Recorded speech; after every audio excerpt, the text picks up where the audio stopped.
بسم الله الرحمن الرحيم الحمد لله وكفى والصلاة والسلام على الحبيب المصطفى صلى الله عليه وعلى آله وسلم تسليما كثيرا. صل وسلم على محمد. إن الله وملائكته يصلون على النبي يا أيها الذين آمنوا صلوا عليه وسلموا تسليما. اللهم صل وسلم على محمد. رب اشرح لي صدري ويسر لي أمري واحلل عقدة من لساني يفقه قولي. إخواني أخواتي السلام عليكم ورحمة الله وبركاته.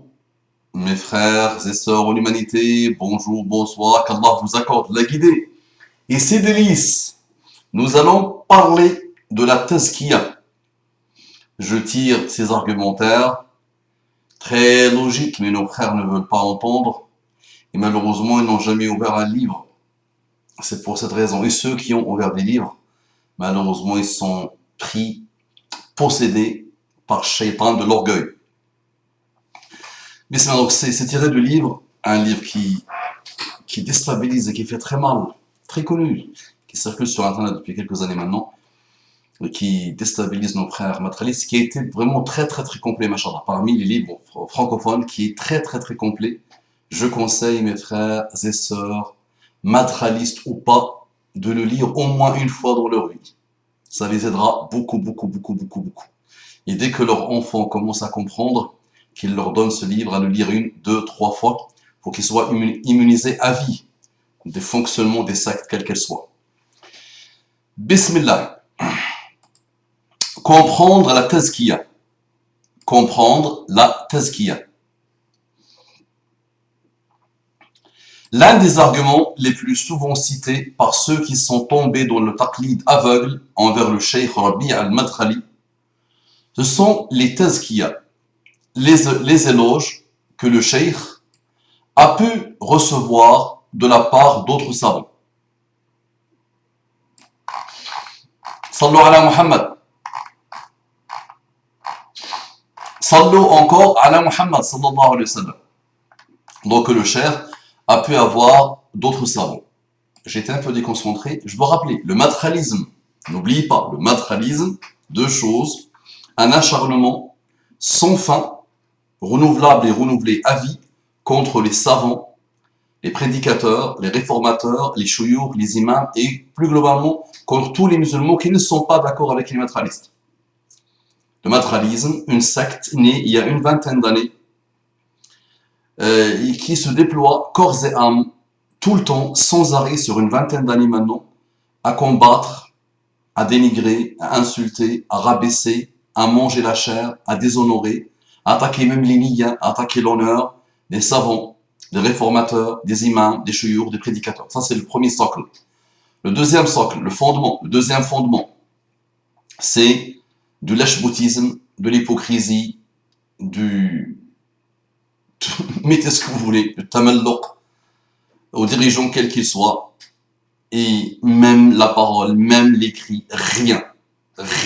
Waliyul Amr, le dirigeant, il fait ce qu'il veut, quand il veut, comme il veut, quel que soit ce qu'il fait, on n'a même pas le droit d'écrire un mot, d'accord, ou de dire une parole. Et ça, c'est dans l'extrémisme, vraiment, ça dépasse l'extrémisme, d'accord. On a un comportement à adopter avec nos dirigeants, naam.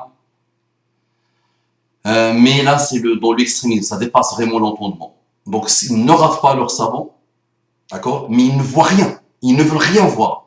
Et dès que tu vois quelque chose, tu es hizbi, qutbi, khariji, et tous les noms qui sortent sur toi.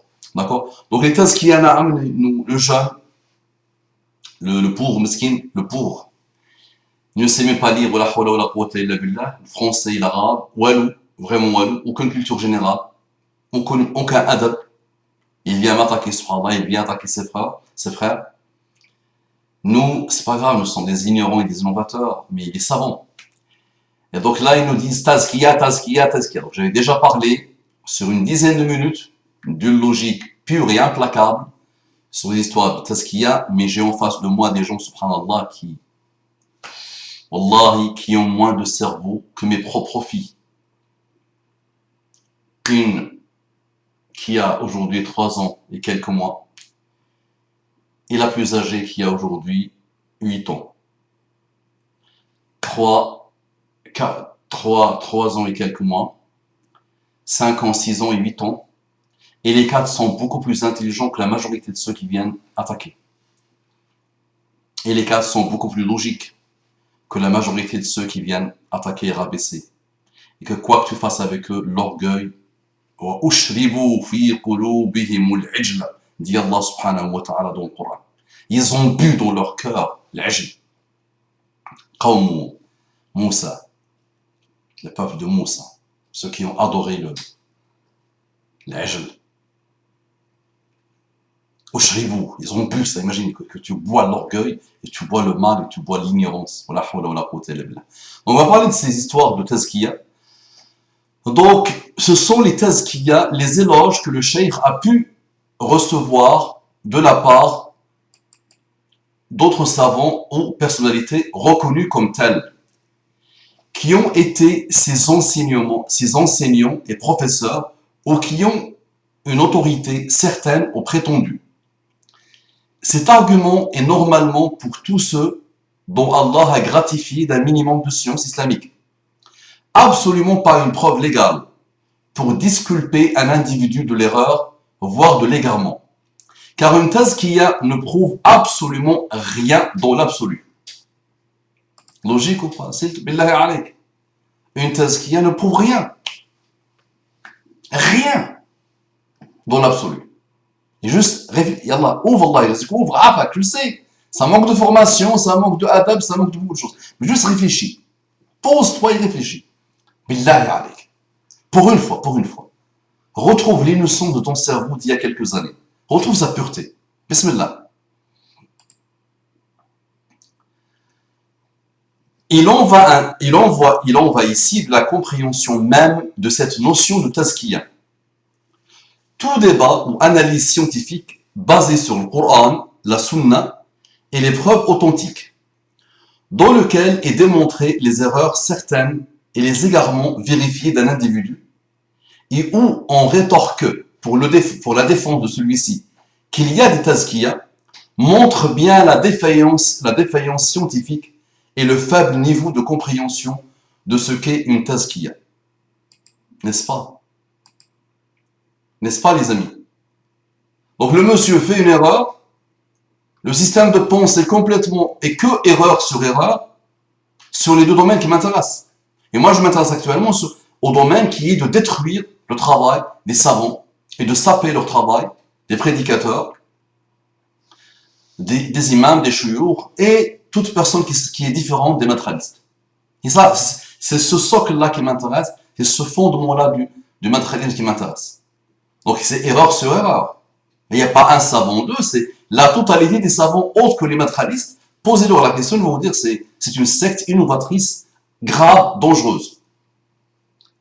Donc si à chaque fois on va nous sortir, c'est les mêmes, ils répètent les mêmes choses, subhanallah. Toujours, dans les pays arabes, ils répètent la même chose. En France, sur des années et des années, ils répètent la même chose. Tazkiya ibn Baz, Tazkiya al-Albani, Tazkiya ibn al-Uthaymin. Ces mêmes savants ont fait des tazkiya à d'autres qui ont été massacrés par les rabbéistes, les matralistes. Qu'est-ce qu'on fait alors? Et des savants, mais des montagnes à côté desquels les rabbéistes n'existent même pas. Ils n'existent même pas. Qui ont eu un khayr sur la umma énormissime. Et qui ont eu les tazkiya des trois grands sables.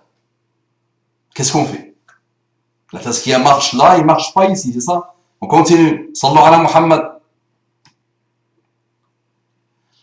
Donc, car soit on démontre l'invalidité des prétendues erreurs par des arguments scientifiques, voilà, soit on est contraint d'accepter la validité de la démonstration ou du moins de se taire. Car tazkiya ou l'absence de tazkiya ne dispense pas ni d'erreur et ni d'égarement. Ainsi, nous devons de nous attarder sur la compréhension saine et authentique de la tazkiya. Sallu ala Muhammad. Sallu ala Muhammad. Sallu ala Muhammad, réveille-toi. Concentre-toi. La manière dont les hommes de science font des éloges académiques à d'autres individus. طريقة تزكية العلماء للأشخاص. sont nombreuses. Donc la manière dont les hommes de science font des éloges académiques à d'autres individus sont nombreuses. Il n'y a pas de règle unique et commune, ni de méthodologie particulière.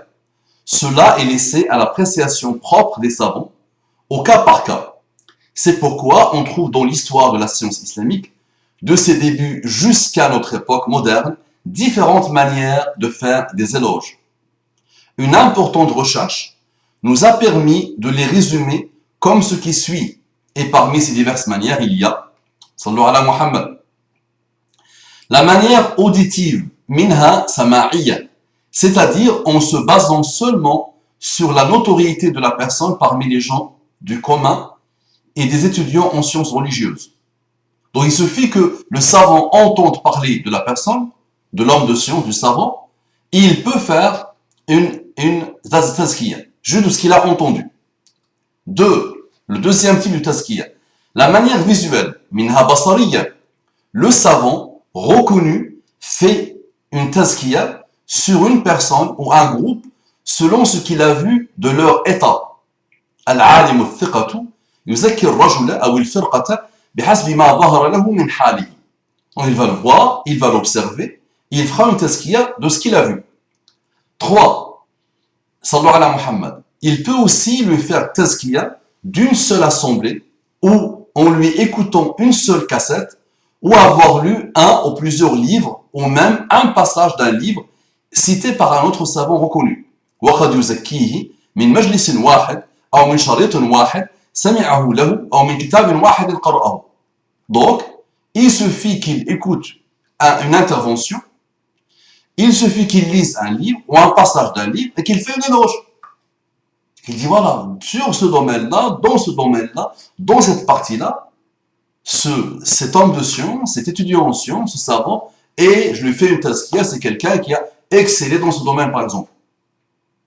D'accord? Allahumma salli wa sallim ala Muhammad.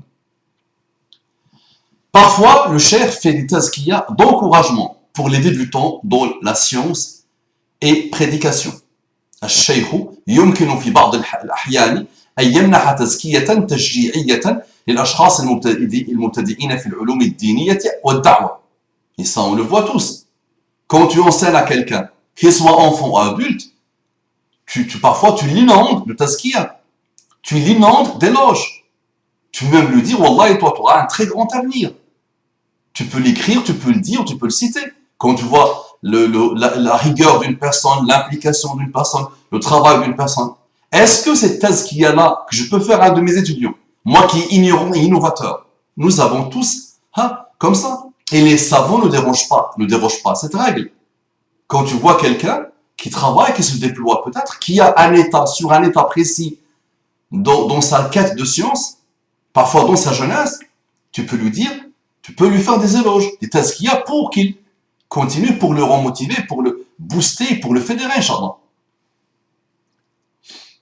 Sallu ala Muhammad. Et cinquièmement, il y a la tazkiyya académique, tazkiyya ta'limiyya, d'un professeur envers son élève, qui témoigne de son apprentissage. C'est le plus ancien type de tazkiyya. Wa hiya aqdamu tazkiyya. Des fois, il peut lui faire une tazkiyya par sa notoriété répandue.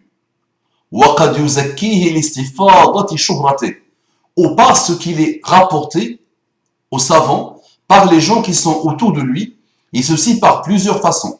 وَقَدْ يُزَكِّيهِ بِحَسْبِ مَا يَنْقُلُهُ بَعْضُ مَنْ حَوْلَ الْعَالِمِ وَهُمْ أَنْوَاعٌ. Donc voilà un autre type de tazkiyya.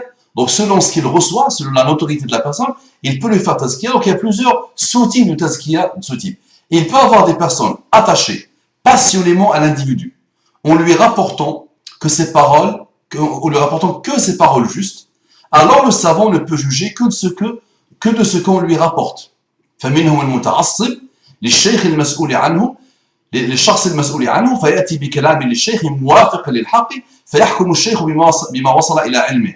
Donc voilà, on a un sectaire, on a quelqu'un qui est yata'assab, très attaché passionnément à son cheikh, à la personne, et qui va venir raconter au savant, et il va venir dire au savant que le bon côté du cheikh, par exemple. Et il en a que c'est un étudiant de science ou un musulman du commun qui ne connaît pas l'état de la personne, il ne distingue pas dans la chose, il était influencé par ce qui se disait de tazkiya sur la personne ou le groupe.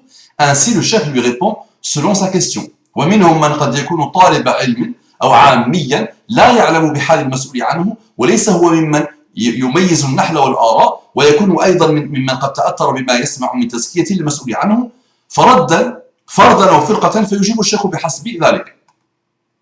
صلوا على محمد. Des fois, le cheikh peut éloger et désapprouver la personne en même temps. Donc chacun prend ce qu'il a compris ou ce qu'il a besoin de la personne. وقد يجمع العالم في مكان فيفهم منه مدح الشيخ المسؤول عنه فردا أو فرقة ويفصل في مكان آخر وكل حينها يأخذ من الشيخ ما أراد. Donc le cheikh va entendre une éloge et une critique, et bien il y a des personnes qui vont prendre que l'éloge et qui vont oublier la partie relative à la critique. Le cheikh peut aussi éloger la personne sur un sujet précis ou une affaire précise et ne vise pas une éloge absolue, mais une éloge relative. وقد يجيب الشيخ عن رأيه في الشخص فيزكيه في مسألة بعينها أو قضية معينة ولا يقصد مدحه بإطلاق وإنما هو مدح نسبي. Donc c'est une éloge relative et non pas absolue sur une chose particulière. Le cheikh peut éloger une personne qui n'est pas exempte d'erreur, qui réfute une autre dont les erreurs sont plus gravissimes et dangereuses. الشيخ يمكن أن يزكي شخصا لا يخلو من الأخطاء لأنه يعارض شخصا آخر لأخطائه الخطيرة. Voilà, donc voilà combien de types de tazkiya. Vous avez vu combien de types de tazkiya. Donc parfois c'est une tazkiya sur un mot, sur une phrase, sur une réputation, sur une partie, sur une mas'ala toute petite, sur un état, sur un comportement, sur une maîtrise d'une partie, sur une citation. Il y a tout type de tazkiya. C'est ainsi que celui qui se plonge dans les livres de science des plus grands, de nos prédécesseurs, verra toutes sortes d'éloges sur certaines personnalités ou certains groupes, qui ne pourra que faire sursauter les esprits les plus sectaires et les plus étroits, tels que l'on peut rencontrer de nos jours.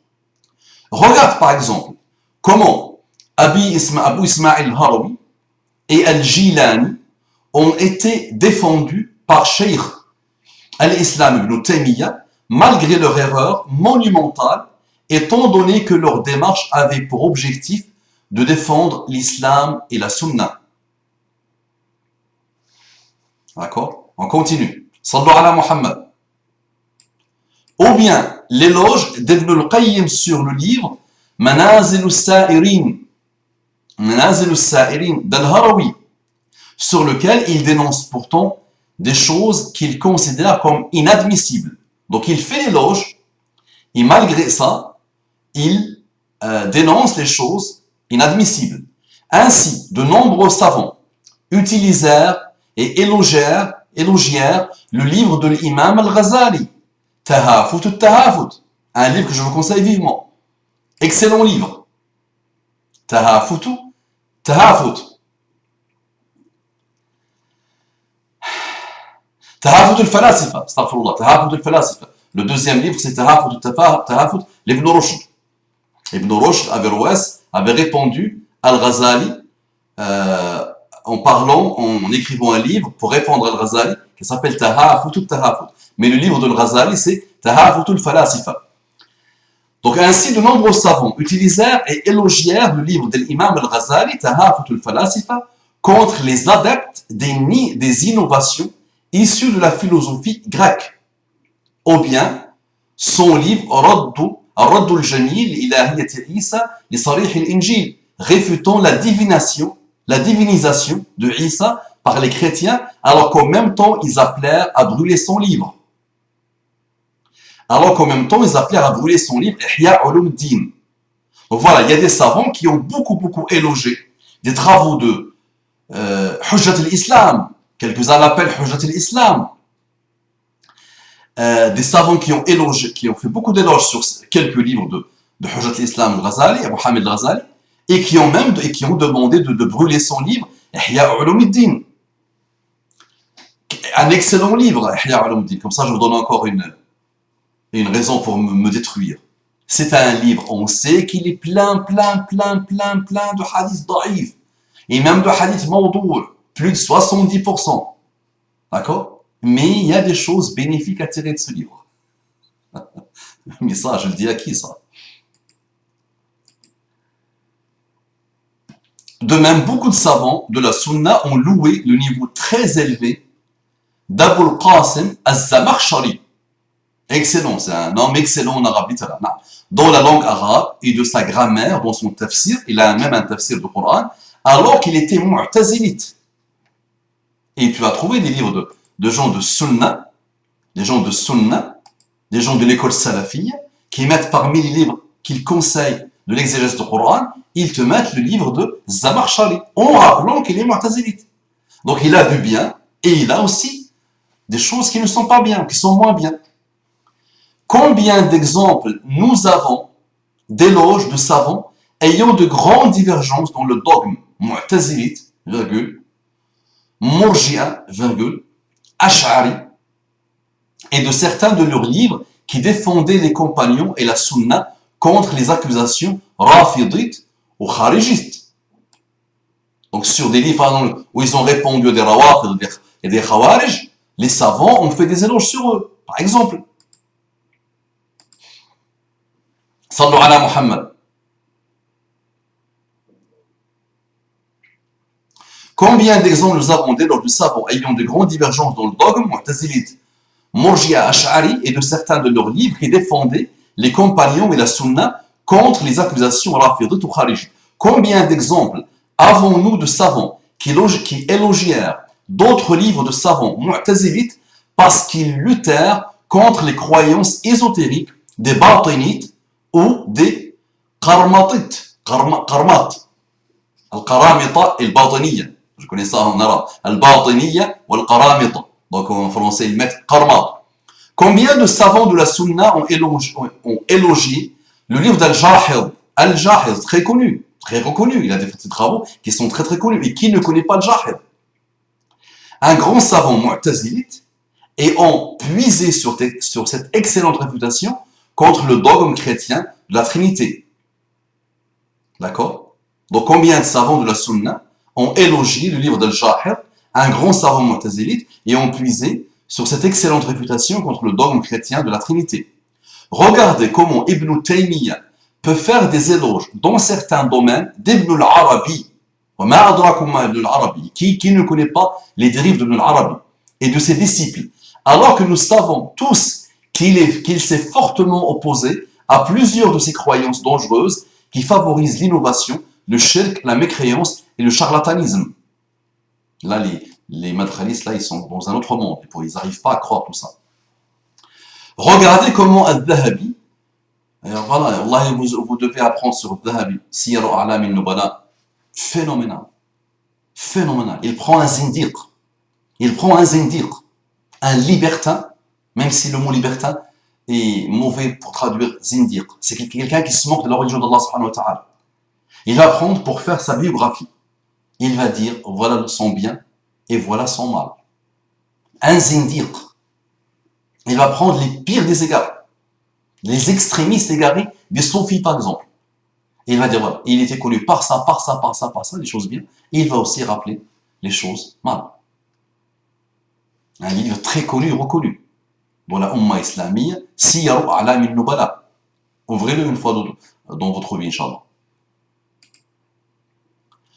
Regardez comment Al-Dhahabi, celui que Rabi' al-Madkhali nomme Al-Mutasamih,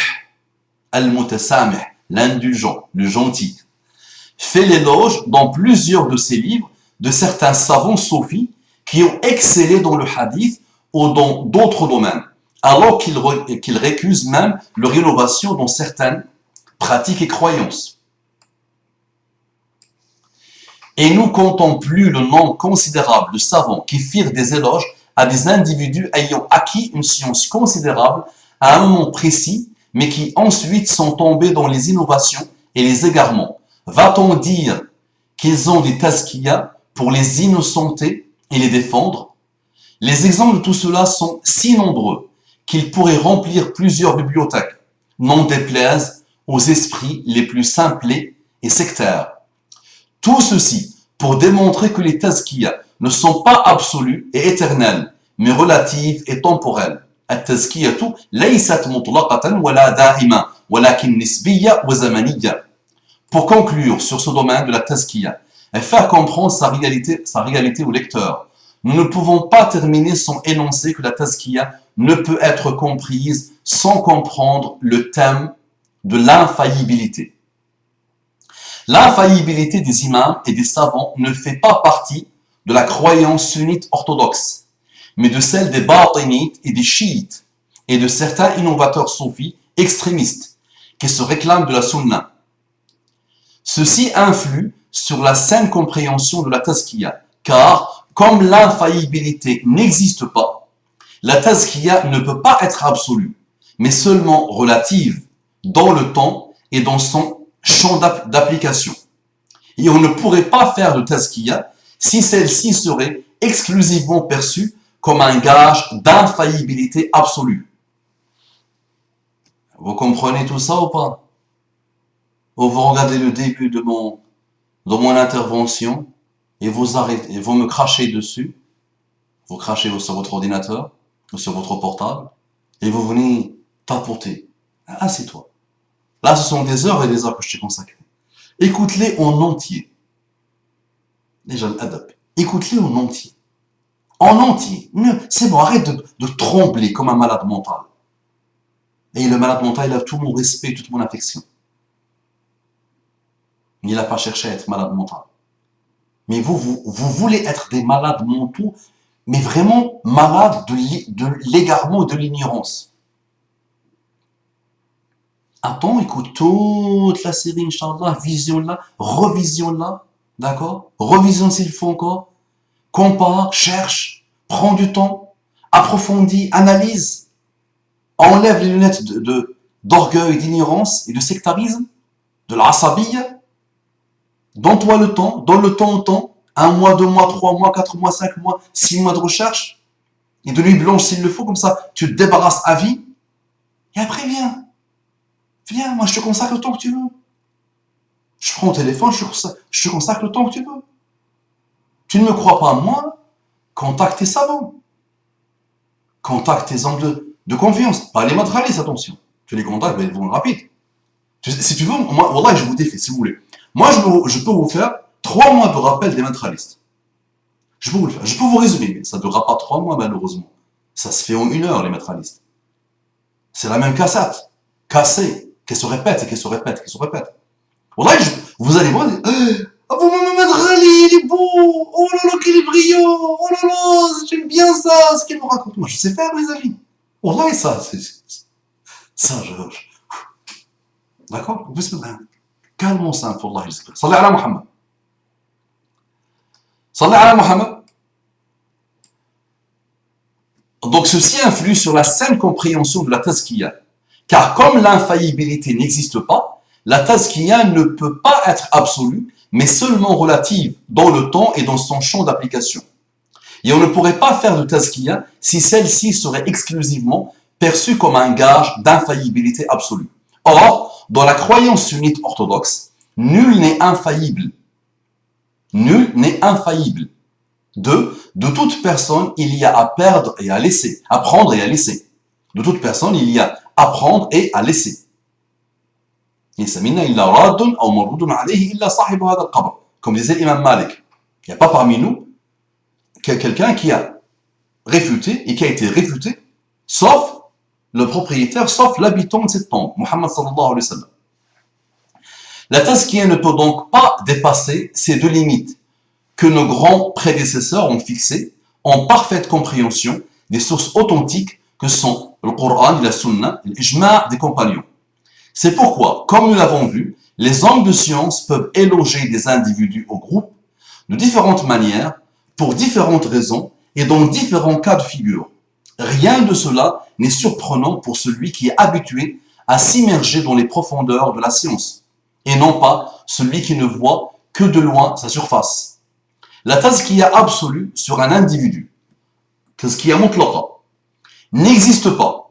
Néanmoins, on peut parler de tazkiya générale, à tazkiyatul am, seulement une fois la personnalité décédée, après avoir vu, lu et étudié l'ensemble de son œuvre. C'est à ce moment que le ou les savants peuvent se prononcer sur lui de manière générale. Donc voilà, tazkiya al-am, c'est après la mort de la personne, on voit tout ce qu'il a fait, on met la balance, on met dans une balance, et on dira, on fera une éloge qui s'appellera une tazkiya am. Al-Dhahabi écrit par exemple sur Ibn al-Arabi dans Mizan al-I'tidal, volume 3, page 660. Il était un savant pour de ce qui est des hadiths et des sunan. Il est fort de par sa participation dans les sciences, et ce que je dis pour lui qu'il est possible qu'il soit un des saints qu'Allah a attiré vers lui lors de la mort et qu'il ait une bonne fin. Regardez ce qu'il dit, Al-Dhahabi sur Ibn al-Arabi lui-même. Imaginez ce qu'il dit de Ibn al-Arabi lui-même. Dans plusieurs autres passages de son œuvre magistrale, Siyar A'lam al-Nubala, il multiplie les éloges sur certaines personnes soufis, d'où le surnom d'Al-Mutasamih que lui donne Al-Madkhali. Ainsi, par exemple, Al-Dhahabi a pu dire d'Al-Bayhaqi, les œuvres de Al-Bayhaqi sont d'une grande valeur, pleines de richesse. Peu sont ceux qui ont embelli leur œuvre comme l'imam Abu Bakr. Il convient donc aux savants de leur accorder un grand intérêt, surtout son livre As-Sunan al-Kubra. C'est que lorsque toutes les œuvres, paroles ou écrits sont connues, rassemblées et analysées, que l'on peut faire une éloge générale. Et d'ailleurs, c'est ainsi que le même Al-Dhahabi cite cette parole d'Abdullah ibn al-Mubarak dans son Siyar A'lam al-Nubala, si les bienfaits. Donc voilà, il cite Abdullah ibn al-Mubarak. Wa ma adrakum ma Abdullah ibn al-Mubarak. Très très connu, un de nos salafs, très connu. Si les bienfaits de l'homme dominent ses fautes, on n'a pas à évoquer ses fautes. Et si les fautes dominent les bienfaits, on n'a pas à évoquer ses bienfaits. Quelle belle règle. Si les bienfaits de l'homme dominent ses fautes, on n'a pas à évoquer ses fautes. Et si les fautes dominent les bienfaits, on n'a pas à évoquer ses bienfaits. Vous devez l'entendre une troisième fois. Et arrêtez de nous sortir d'autres paroles que vous sortez de leur contexte. Si les bienfaits de l'homme dominent ses fautes, on n'a pas à évoquer ses fautes. Et si les fautes dominent les bienfaits, on n'a pas à évoquer ses bienfaits. Et même cette parole-là n'est pas absolue, c'est parce que c'est pas le Coran et la Sunna. Tout cela, les partisans aveugles et défenseurs acharnés de Rabi' al-Madkhali et des autres de son Kabari, de son Akabi, le savent très bien, car combien de personnalités ayant eux aussi des tazkiyas ont-ils purement et simplement déclaré innovateurs et taxés de tous les noms. Voilà les Madkhalis. Il y a des gens qui ont eu de très grosses tazkiyas, qui sont beaucoup plus savants que le meilleur des Madkhalistes et qui ont été massacrés par les Madkhalistes. Donc ils n'ont pas vu ici leur tazkiyah. Ainsi, n'est-ce pas eux qui répètent inlassablement lorsqu'il s'agit de s'en prendre à d'autres, il y a règle chez les savants du hadith, qui est la critique expliquée, détaillée, démontrée, entre parenthèses, prévaut sur l'attestation d'honorabilité. La critique expliquée, entre parenthèses, détaillée, démontrée, prévaut sur l'attestation d'honorabilité. Car en tant que musulman, on doit en premier lieu avoir une bonne pensée de ses frères, entre parenthèses, car à l'origine, chacun est innocent. Husnul dhanni bin nas, la règle de Husnul dhanni bin nas. Et ce n'est qu'après, s'il y a des preuves, qu'on pourra dire le contraire. Donc il ne faut pas dire comme certains disent par ignorance, d'autres savants ne l'ont pas critiqué. Un tel a dit qu'il était bien, ou d'autres paroles. Mais appliquerez-vous tout cela si vous êtes vraiment sincère pour Rabi' al-Madkhali. Mais nous savons que cela n'est que de la passion partisane extrémiste. Seuls ceux qui n'ont pas été atteints par cette maladie ou les plus sincères qui ont réussi à en être guéris le comprennent désormais. Maintenant que le lecteur aura compris ces importantes notions et ces rappels fondamentaux, on peut désormais nous interroger sur les réalités des tazkiyas sur Rabi' al-Madkhali. Donc je vous parlerai, Inch'Allah, des tazkiyas sur Rabi' al-Madkhali. D'accord? Vous avez entendu ça ou pas? réentendez-les.